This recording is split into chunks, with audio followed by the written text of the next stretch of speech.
साथियों, हमारे साथ में आज गौतम लाल डामोर जी हैं जो डूंगरपुर विधानसभा से भारत की कम्युनिस्ट पार्टी मार्क्सवादी के विधानसभा में के प्रत्याशी हैं। इनका चुनाव चिन्ह हसिया हथौड़ा सितारा है। आप जो विधानसभा में चुनाव लड़ रहे हैं, आपका क्या एजेंडा है जनता के लिए? क्या मुद्दे लेके आप इस चुनाव में जा रहे हैं? सबसे पहले तो डूंगरपुर विधानसभा के क्षेत्र के सज्जनों और साथियों, मेरा सबसे पहले आपको जोहार और नमस्कार। अभी डूंगरपुर विधानसभा क्षेत्र के जो मुद्दे हैं, हम देख रहे हैं रोज़मर्रा की स्थिति कैसे हम जीवन यापन कर रहे हैं। खास करके एक बेहतर समाज बनाने के लिए शिक्षा ही एक बुनियाद है और शिक्षा के हालात डूंगरपुर विधानसभा में क्या है, आप और हम सब देख रहे हैं। आज तमाम विद्यालयों के अंदर, उच्च माध्यमिक विद्यालयों के अंदर क्रमोन्नत हो गई हर ग्राम पंचायत स्तर पर, लेकिन आज वहाँ हर विषय के लेक्चरर के पद खाली हैं। पूर्ण संसाधन नहीं है, बिल्डिंग जर्जर हैं। इस विधानसभा क्षेत्र में जो हमारे विद्यालयों के हालात ठीक नहीं हैं। हमारे डूंगरपुर ज़िले में महाविद्यालय खोल दिए गए, लेकिन आज जो है लेक्चरर की पोस्ट खाली है। महाविद्यालयों की भवन जो है जर्जर बने हुए। एक पढ़ाई का पूरे डूंगरपुर विधानसभा में एक पढ़ाई का एक वातावरण नहीं बन पाया। स्वास्थ्य का हम देख रहे हैं, मेडिकल कॉलेज है, पूरी फैसिलिटी नहीं है, स्टाफ नहीं है। संपूर्ण संसाधन हैं, लेकिन वहाँ स्टाफ ही नहीं है। आज पीएचसी, सीएचसी के अंदर जो स्टाफ नहीं होने की वजह से यहाँ का मरीज़ गुजरात प्राइवेट हॉस्पिटलों में इलाज के लिए जाता है और बड़े पैमाने पर पैसा जो है खर्च कर रहा है। ये हमारी जो है स्वास्थ्य विभाग की आज तक जो है समस्या का जो है समाधान नहीं हो पाया। कि डूंगरपुर का जो व्यापारी है, वो व्यापारी इस जीएसटी और मल्टीनेशनल कंपनी से त्रस्त हो गया। उसके व्यापार में बहुत भारी एक गिरावट आया है। हम सड़कों के बारे में देख रहे हैं डूंगरपुर विधानसभा में। यहाँ से जिला मुख्यालय से मुख्य सड़क है जो 2 साल 3 साल हुए सड़क बनने में, अभी पूरी तरह से डामरें उखड़ रही है और इंटर एरिया में जो है सड़क की हालत ठीक नहीं है। भयंकर भ्रष्टाचार के चलते सड़कों का निर्माण अच्छा नहीं हो पाया। सड़कों की खस्ता हालत की वजह से इस विधानसभा क्षेत्र के लोग काफ़ी जो है परेशान हैं। ये विकल्प अगर विधानसभा में जाता है तो निश्चित तौर से भ्रष्टाचार पर लगाम होगा। भ्रष्टाचार पर लगाम होगा, वो चाहे ठेकेदारी हो, चाहे INJN हो, लेकिन उस पर जो है एक लगाम होगा और एक बेहतर सड़क का निर्माण हम लोग कराएंगे। डूंगरपुर विधानसभा में जो पेयजल का काफ़ी संकट है, जल स्तर बहुत नीचे चला जाता है। यहाँ इतनी बारिश होती है, सारा पानी जो है गुजरात में बह के चला जाता है। अभी जो एनीकट बने हैं, वो जो है इस भ्रष्टाचार के चलते एनीकटों का निर्माण अच्छा नहीं हो पाया और जल स्तर हम जो है रोक नहीं पाए और एक जल स्तर जो है ऊपर लेके आ पाने में असफल रहे हैं। जल स्तर जो ऊपर कैसे आए, एक बेहतर जो है एनीकट बांधों का निर्माण करके हमारे क्षेत्र में पेयजल सिंचाई के लिए, किसानों के लिए हम जल स्तर जो है बढ़ाएंगे और उनको एक सुविधाएं देंगे। हमारा इलाका जो कृषि में और पेयजल में जो है आगे बढ़ेगा। ये विकल्प विधानसभा में जाता है। मनरेगा के अंदर जिस तरीके का जो काम लोगों को जो मिलना चाहिए 100 दिन, अभी 125 दिन कह रहे हैं, लेकिन समय पर मजदूर को काम नहीं मिल पा रहा है और समय पर जो है लोगों को जो है मजदूरी नहीं मिल पा रही है। इस मनरेगा में बहुत बड़े पैमाने पर भ्रष्टाचार हुआ। अभी ताज़ा खबर है कि एक्सीएन जो है अभी भ्रष्टाचार में जो है पकड़े गए हैं और खुलासा हुआ है कि किस प्रकार ग्राम पंचायतों में एक भ्रष्टाचार जाल फैलाया हुआ था और बिना पैसे से कोई स्वीकृति नहीं देते थे कामों की। ये जो खुलासा हुआ है डूंगरपुर में, और इससे डूंगरपुर विधानसभा के सरपंच बहुत त्रस्त थे कि बिना भ्रष्टाचार के, बिना परसेंट लिए कोई काम नहीं हो पा रहा था। और पूरे सरपंच संघ ने इस पर विचार किया और जो है उस अपराधी को जो है पकड़वाया और एक खुलासा हुआ कि किस प्रकार से उसने धन दौलत बनाया। तो अगर ये विकल्प जाता है तो आने वाले दिनों में पंचायती राज को बहुत मजबूत करेगा। पंचायती राज को, ग्राम पंचायतों को समय पर उसका बजट मिलेगा, किसी प्रकार का कोई जो है भ्रष्टाचार नहीं होगा। ये परसेंट 1%, 2%, 10% ये बात कर रहे हैं, आने वाले दिनों में इस पर एक ठोस कदम उठाएंगे और उस पर रोक लगाएंगे और एक बेहतर जो है सुविधाएं हम लोगों को मिल पाएगी, ताकि मनरेगा मजदूर को समय पर पूरे दिन का काम मिले, पूरी मजदूरी मिले और ग्राम पंचायतों को समय पर एक बजट मिले, ताकि हमारी ग्राम पंचायतें एक विकास की ओर आगे बढ़ पाएँ। रोजगार का जो सवाल है, रोजगार का डूंगरपुर के विधानसभा क्षेत्र के नौजवान बीएड, एसटीसी, जीएनएम, बीटेक, कई सारे व्यावसायिक पाठ्यक्रमों के जो है डिप्लोमा कर चुके हैं। आज हालात क्या है, आज टीचर लगने के लिए तैयार है, वो डिग्रीधारी है, वो डिप्लोमा किए हुए हैं, लेकिन राजस्थान सरकार जो है भर्तियां जो है एक लिमिट में निकालती है और आज विद्यार्थी पढ़ने के लिए तैयार है, वो बेरोजगार नौजवान जो है पढ़ाने के लिए तैयार है, लेकिन राजस्थान सरकार जो है भर्तियां नहीं निकाल पा रही है। ये समस्याएं जो है इस इलाके में लगातार बढ़ रही है। अगर ये विकल्प विधानसभा में जाता है तो सड़क और विधानसभा के अंदर एक बेहतरीन संघर्ष करके उन नौजवानों की आवाज़ बुलंद करके आने वाले दिनों में इस विधानसभा में और पूरे टीएसपी इलाके के नौजवानों के लिए भर्तियां जो है कैसे निकालें, और जिस प्रकार से पेपर लीक हो रहे हैं राजस्थान में तमाम भर्तियों के, इस पर जो है एक ठोस कदम उठाएंगे और आने वाले दिनों में जो है पेपर लीक नहीं हो। लेकिन एक सवाल अभी जो है राजस्थान की सरकार और देश की सरकार ये चला रही है कि नौजवानों पर एक नया हमला जो है सामने देख रहे हैं, वो है कॉन्ट्रैक्ट एक्ट, संविदा अधिनियम। अगर राजस्थान में संविदा अधिनियम लागू होता है तो आने वाले नौजवान के जो सपने हैं वो कुचले जाएंगे। लेकिन नौजवान साथियों, आपसे मैं अपील करता हूं कि अगर ये विकल्प जाता है तो निश्चित तौर से याद रखिए कि राजस्थान की विधानसभा के अंदर और बाहर आपके साथ में एक बड़ा संघर्ष होगा। सरकार चाहे बीजेपी की बने या कांग्रेस की बने, लेकिन उस सरकार को झुका देंगे और ऐसा इस इलाके के नौजवान के लिए कतई नहीं होने देंगे। इस इलाके का जो ट्राइब्स है लंबे टाइम से जो है प्रशासनिक सेवाओं में पृथक आरक्षण की बात कर रहा है। आज़ादी के हमने 77 साल एक मुश्त पूरे कर लिए, लेकिन आज भी हमारे इस इलाके से एक भी आरएस नहीं है, एक भी आईएएस आईपीएस नहीं बन पाया। कुछ बने हैं तो जो है वो प्रमोशन के रूप में बन गए, लेकिन सीधी भर्तियों में हमारा यहाँ का नौजवान सिविल सेवाओं में, राज्य की और देश की सेवाओं में अभी तक नहीं जा पाया। ये हमारे इस इलाके के नौजवानों की मांग है कि हमें प्रशासनिक सेवाओं में पृथक आरक्षण मिले और यहाँ का नौजवान राजस्थान की सिविल सेवाओं के अंदर वो जा पाए, आरजेएस हो, आरटीओ हो, आरएस हो। इसमें हमारा नौजवान आज भी नहीं है और हमारे आदिवासी समुदाय का जो स्तर है वो स्तर आज भी नहीं दिख पा रहा है। आज़ादी के 77 साल पूरे कर लेने के बाद भी सिविल सेवाओं में हमारा नौजवान नहीं होना, हमारे आदिवासी समुदाय का स्तर अभी भी नीचे है। अगर ये पृथक आरक्षण होगा तो हमारा इस इलाके का जो स्तर होगा आदिवासी समुदाय का, वो जो है हम एक बेहतरी की ओर आगे बढ़ पाएंगे।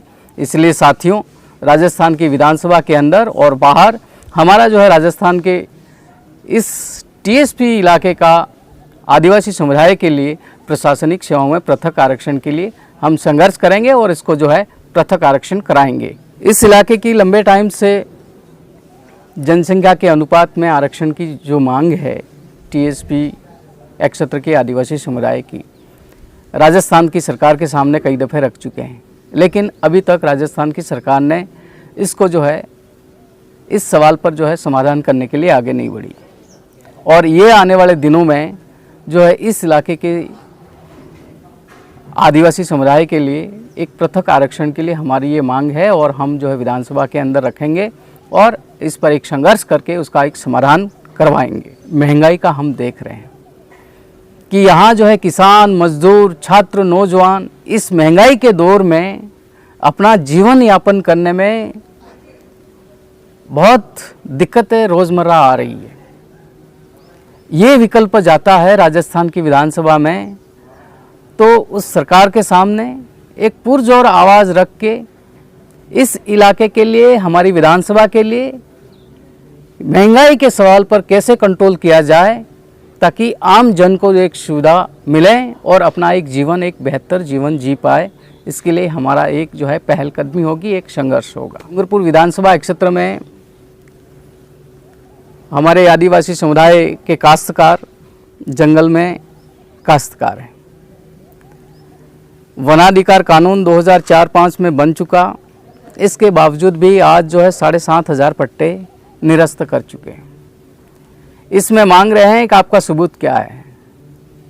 सबूत यह है कि वहाँ मकान बन गया, वहाँ कुआं बन गया, वहाँ खेती कर रहा है 2005 से पहले का। इसके बावजूद उस गरीब आदिवासी काश्तकार के पास में उस झोपड़ी में कई बार वन डिपार्टमेंट के लोग आए, कागज़ जला दिए गए, झोपड़ी जला दी गई। ऐसे में जीवन यापन किया, जो उनके पास में सबूत थे उस दौरान नष्ट हो गए। आज सरकार कह रही है कि आपके पास में सबूत नहीं है, इसलिए हम ये पट्टे खारिज कर रहे हैं। लेकिन आने वाले दिनों में ये विकल्प जो है जीत के विधानसभा में जाएगा तो निश्चित तौर से हमारे जो जंगल में काश्तकार लोग हैं उनके पट्टे दिलाए जाएंगे। ये हमारी जो है एक अहम सवाल होगा। अभी जिस तरीके से 5वीं अनुसूची के सवाल पर केंद्र की सरकार हो या राजस्थान की सरकार हो, सीधा एक दखलंदाजी कर रही है। सीधे अपने तौर से जो है जिला कलेक्टर को पावर देने की कोशिश हो रही है। ये 5वीं अनुसूची के साथ में अगर छेड़छाड़ होगा तो आदिवासी समुदाय के साथ में एक सीधा हमला है। ये एक संवैधानिक अधिकार है 5वीं अनुसूची का आदिवासियों के लिए, और उस पे जो है सरकार दिल्ली से और जयपुर से इस 5th शेड्यूल के अंदर अपने तरीके से चलाना चाह रही है। ये बहुत गलत है। हम बहुत निंदा करते हैं कि ये आदिवासी समुदाय का एक जो है उसका एक अधिकार है, उस क्षेत्र में उसको जीवन जीने का अधिकार है। उसको ईमानदारी से लागू करने के बजाय उस अधिकारों को ख़त्म करने की कोशिश कर रहा है। तो इस पर हमारा एक तीखा संघर्ष होगा, क्योंकि 5th शेड्यूल ख़त्म होने का मतलब यह है कि आदिवासी समुदाय की पहचान ख़त्म होना, ये एक सीधा आदिवासियों पर एक हमला है। और केंद्र हो या राज्य की सरकार इस प्रकार के कानून लेके आती है तो हम पुरजोर तरीके से हम खड़े रहेंगे। ऐसा इसलिए कह रहे हैं हम कि अभी खनन एवं खनिज अधिनियम 2015 का बना दिया मोदी साहब ने, और उसमें जो है ग्राम सभाओं के अधिकार को ख़त्म किया जा रहा है। और इसलिए ख़त्म किया जा रहा है कि हमारे देश के अडानी और अंबानी को बड़े जो है खनिज क्षेत्र जो है आदिवासी इलाके में है वो देने की कोशिशें हो रही है, और अडानी और अंबानी को ज़मीनें देने की जो है कोशिशें हो रही है। ये 5th शेड्यूल जो है उसके आड़े आ रहा है। इसलिए इस संवैधानिक अधिकार को ख़त्म करके बड़े पूंजीपतियों के हवाले करने की कोशिश ये हो रही है। हम कह रहे हैं खबरदार कि अगर ऐसा होता है तो हम जो है बैठे नहीं रहेंगे। हम बहुत संघर्ष के साथ में हमारा ये एक पुरजोर संघर्ष होगा विधानसभा के अंदर और बाहर, और हम जो है हमारी पहचान को बचाएंगे। अभी पैसा एक्ट 1996 में राजस्थान में जो है लेके आई सरकार। बड़ी उम्मीद थी कि पैसा एक्ट आया है और अब नियम बन जाएंगे और ये लागू होगा ईमानदारी से। लेकिन आज तक जो है लागू 1996 से लागू हुआ, और आज तक राजस्थान की सरकार में जो है कांग्रेस की सरकार बनी और बीजेपी की बनी, लेकिन जो है नियम नहीं बन पाए।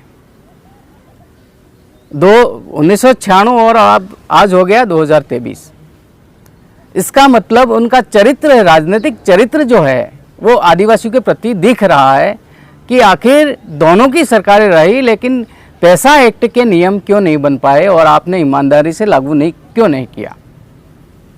ये सीपीएम का विकल्प जो किसान, मजदूर, आदिवासी, माइनॉरिटीज़, व्यापारी का ये विकल्प है, ये विकल्प अगर राजस्थान की विधानसभा में जाता है तो निश्चित तौर से कहते हैं साथियों कि एक उम्मीद दिलाते हैं, उम्मीद ही नहीं, हमारा एक संघर्ष होगा, वो एक आर पार की जो है पैसा एक्ट के नियम बने और ग्राम सभाएं जो है व्यवस्थित चलें और हमारे जो है पंचायती राज का जो है एक महत्वपूर्ण जो है विकास होना चाहिए, वो एक दिशा के साथ में जो है विकास हो और हम आगे बढ़े। साथियों, हमारे डूंगरपुर विधानसभा क्षेत्र के संविदा कर्मी, ये संविदा कर्मी जो मिड डे मील के हैं, ये संविदा कर्मी आंगनवाड़ी के हैं, ये संविदा कर्मी आशाएं हैं, ये संविदा कर्मी हॉस्टल वर्कर हैं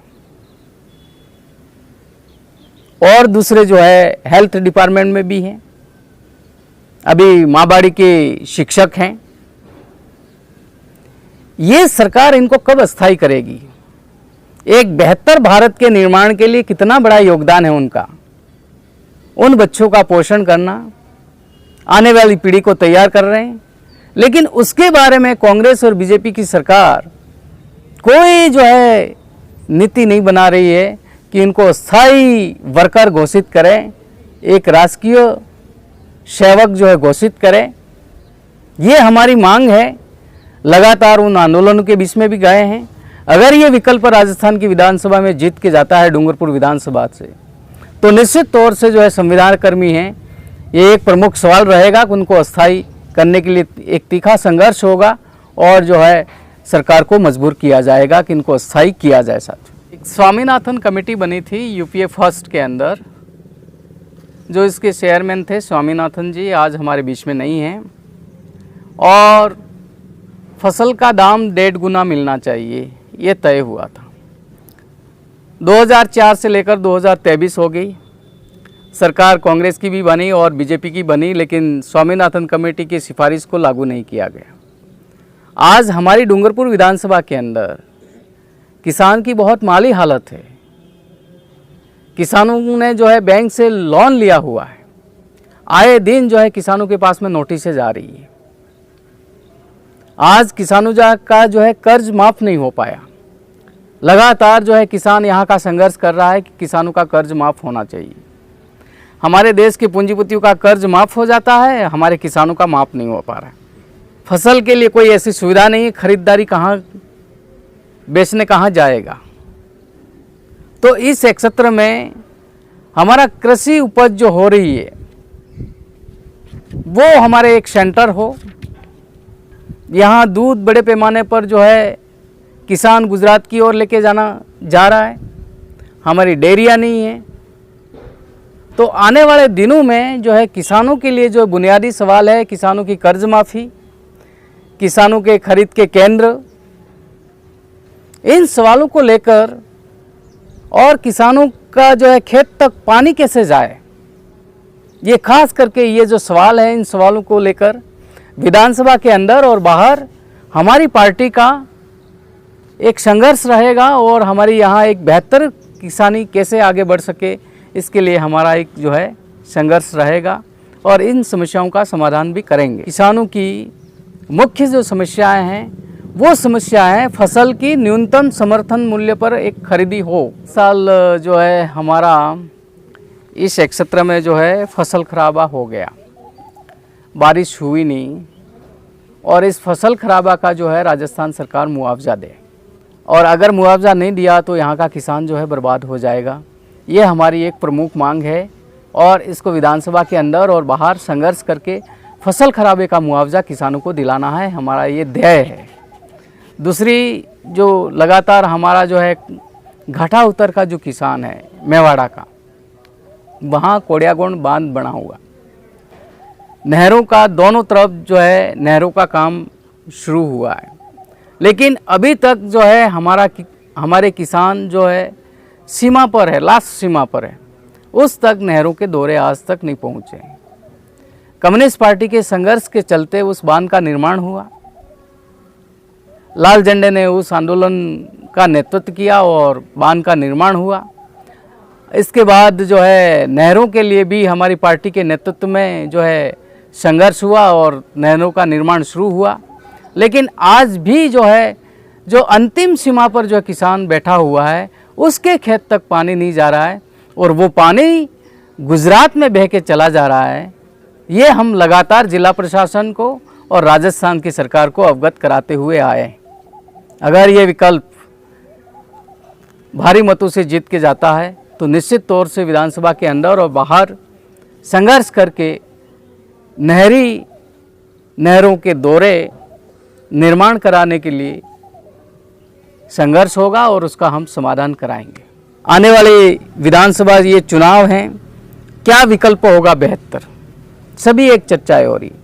मेरा आप सब साथियों से निवेदन है कि आप इस विधानसभा चुनाव में एक बेहतर विचार करिए, एक समझदारी के साथ में आप विचार करें, आप बहस करें।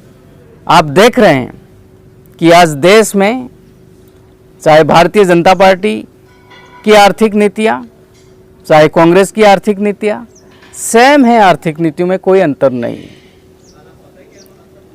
ये जो है दोनों की सरकारें हमारे देश के बड़े पूंजीपतियों के लिए काम कर रही है, और ऐसी स्थिति में आपके रोजगार के सवाल कहाँ उठा पाएंगे? ऐसी स्थिति में किसानों की डेयरी यहाँ खुले, ये बात कैसे कर पाएंगे? ऐसी स्थिति में यहाँ किसानों को पूरी लाइट मिलनी चाहिए, किसानों को पानी खेत तक जाना चाहिए, कौन बात करेगा? क्या इस इलाके के समुदाय के लंबे टाइम से प्रशासनिक सेवाओं में पृथक आरक्षण की जो मांग है कौन उठा पाएगा? उनकी सरकारें लगातार बन रही है। क्या नौजवानों आज जो है शिक्षा की जो हालात है, हमारी हर बिल्डिंग जर्जर है, पोस्ट बहुत बड़े पैमाने पर वैकेंट हैं, ये सब समस्याएं हमारी है। इन सब सवालों को लेकर आने वाले दिनों में आप भारत की कम्युनिस्ट पार्टी मार्क्सवादी का ये विकल्प है। ये गौतम डामोर चुनाव नहीं जीत रहा है, याद रखिए मित्रों। ये गौतम डामोर एक किसान, मजदूर, आदिवासी, उस छोटा व्यापारी, माइनॉरिटीज, उसका एक विकल्प है साथियों। आप कभी ये जहन में मत लीजिए कि गौतम डामोर विधानसभा में जा रहा है, ये भूल जाइए। मैं मेहनत कश की एक आवाज़ हूँ, और वो मेहनत कश की आवाज़ को विधानसभा के अंदर और बाहर एक मजबूती से रख के आने वाले दिनों में हमारी जो समस्याएं हैं, उन समस्याओं का समाधान कैसे करना, ये आपके सामने एक बेहतर विकल्प है। और इस बेहतर विकल्प को जिताना होगा, तभी हम एक बेहतर समाज का निर्माण कर पाएंगे। हमारी बेहतरी के लिए हमको आगे बढ़ना पड़ेगा। हमारी बेहतरी के लिए हमें गांव-गांव एक-एक वोटर से संपर्क करना पड़ेगा कि इन सवालों के साथ में ये हमारा विकल्प है और इस विकल्पों को जिताना है। ये आप सबको एक अपील करनी पड़ेगी, तब जाके वोट जो है इस विकल्प को कर पाएगा, तब जाके हम जो है एक बेहतर समाज के निर्माण के लिए आगे बढ़ पाएंगे। हमारे जितने भी बुनियादी सवाल हैं, मैंने जिक्र किया है, बहुत सारे सवाल हैं जिस पर और जिक्र करना था, लेकिन एक टाइम का लिमिटेशन है, तो मैंने जो है समेटने भी कोशिश की है। लेकिन आने वाले दिनों में आप निश्चित तौर से, मेरा निवेदन है सभी साथियों से, सज्जनों से, कि मेरी बात जो है वो आम वोटर तक पहुंचाई जाए और 25 तारीख को एक आप बड़ी संख्या में मत करने के लिए जाएं और ये विकल्प आपका जीते, यही उम्मीद करते हुए आप सबका जो है शुक्रिया अदा करता हूं। आप सुनेंगे, आप ये शेयर करेंगे, एक एक साथी को शेयर करेंगे, कि जैसा कि मैं एक बात इसलिए कह रहा हूं कि यहाँ डूंगरपुर में बहुत सारे जो है लोग कह रहे हैं कि हम शेर हैं। जब आंदोलन होता है तो इस फील्ड को छोड़ के भाग जाते हैं और जनता ऐसी पीटी जाती है इस पुलिस दमन से, लोग कराहते हैं। और उस टाइम मैं कई दफ़े उनके बीच में गया हूं और मैंने देखा है, संभाला है वो मोर्चा कि लोगों का इस प्रकार दमन आप नहीं करें। जैसा कि काकरी डुकरी का जो मसला आया, बहुत बड़े आंदोलनकारी इस डूंगरपुर जिले को ही छोड़ दिया, भाग गए, और लोगों ने कहा कि गौतम हमको बचाओ आके। मैं उनके बीच में गया और भुआली गांव में जाने के बाद में मैंने कहा पुलिस प्रशासन, आप एक कानून के रखवाले हैं, अगर आप ही भक्षक बन जाएंगे तो क्या होगा? यहाँ एक भी पुरुष नहीं है, ना ही महिला पुलिस है, आप सीधे पुरुष पुलिस हैं और इन लोगों के बीच में जा रहे हैं और एक महिला का 10 बार आप लोग तोड़ रहे हैं। और महिलाओं के साथ में बदसलूकी कर रहे हैं आप, ये क्या कानून है आपका? हमारा एक तीखा संघर्ष हुआ, हमने बाकायदा जो है मीटिंग की और इस काकरी डुकरी मसले को लेकर सबसे पहले कम्युनिस्ट पार्टी मार्क्सवादी ने जिला मुख्यालय पर पहला धरना दिया कि निर्दोष लोगों को गिरफ्तार नहीं करें और दमन नहीं करें और अतिशीघ्र गिरफ्तारी रोकी जाए। तमाम पुलिस थानों में अभी जो है दमन हो रहा है उन नौजवानों का, ये दमन बंद किया जाए। तो वो सवाल जो है भारत की कम्युनिस्ट पार्टी मार्क्सवादी ने उठाया और लोगों को राहत मिली। इसलिए कम्युनिस्ट पार्टी मार्क्सवादी 52 साल से कॉमरेड नारायण लाल मनात के नेतृत्व में यहाँ जो है सबसे पहला जो है आंदोलन शुरू हुआ। जमीन किसकी जोते उसकी, ये एक बड़ा सवाल था। जमीन किसकी जोते उसकी, इस बड़े सवाल के साथ में किसान सभा का और कम्युनिस्ट पार्टी का एक ज्वाइंट आंदोलन चला। ये ज़मीन फिर जो है भूमि आवंटन हुई और किसानों के खाते नामांतरण शुरू हुए। कुछ लोग कह रहे हैं कि लाल झंडा का क्या योगदान है, मैं याद दिलाना चाहता हूँ। इसके बाद गिरवे खेत थे, इस लाल झंडे के नेतृत्व में गिरवे खेत आदिवासियों को छुड़ाने का काम किया। आदिवासी पहले बेगा और सागड़ी प्रथा चल रही थी, आदिवासी सागड़ी प्रथा के अंदर वो काम कर रहा था, उसके खिलाफ में कॉमरेड नारायण लाल मनात, उदयलाल जी, कॉमरेड शुक्ला जी और ऐसे कई साथियों ने जो है संघर्ष शुरू किया। 12-12 साल जो है जीवन यापन किया, जेल जीवन यापन किया, लेकिन सागड़ी प्रथा को बंद कराया। इसलिए साथियों, भारत की कम्युनिस्ट पार्टी मार्क्सवादी लगातार 52 साल से यहाँ संघर्ष कर रही है। हर मुद्दे पर जो है एक बेहतरीन संघर्ष करके आगे बढ़ी है। तो आप सबसे मेरा निवेदन है कि आने वाले दिनों में आप ये शेयर भी करें और ये इस डिमांड के साथ में ये विकल्प है, ये तमाम साथियों के बीच में, तमाम वोटरों के बीच में बात करें। यही बात कहते हुए मैं उम्मीद करता हूँ कि आप एक बहस करें और ये किसान, मजदूर, आदिवासियों का जो विकल्प है, आने वाले 25 नवंबर को मतदान है, आप भारी संख्या में मतदान करें और इस विकल्पों को जिताएं। यही बात कहते हुए आप सभी साथियों को नमस्कार, जोहार, सभी को धन्यवाद साथियों। 25 नवंबर को मतदान के लिए आप जाएं, चुनाव चिन्ह हसिया हथौड़ा सितारा का बटन दबाएं साथियों।